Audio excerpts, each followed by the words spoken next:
বাংলায় নববর্ষের শুভেচ্ছা জানিয়েছেন প্রধানমন্ত্রী নরেন্দ্র মোদী। তিনি লিখেছেন, বিশেষ দিনে সবাইকে আন্তরিক শুভেচ্ছা।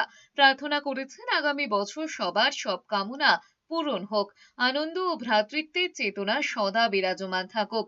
আধার ঘুচিয়ে দাও নতুন ভোরে, মিষ্টি করে এসো সবার ঘরে। আধার ঘুচিয়ে দাও নতুন ভোর, নতুন বছর এসো মিষ্টি করে। নিজের লেখা সুর করা গানে রাজ্যবাসীকে নববর্ষের শুভেচ্ছা জানিয়েছেন মমতা বন্দ্যোপাধ্যায়। গানটি গেয়েছেন শ্রীরাধা বন্দ্যোপাধ্যায়।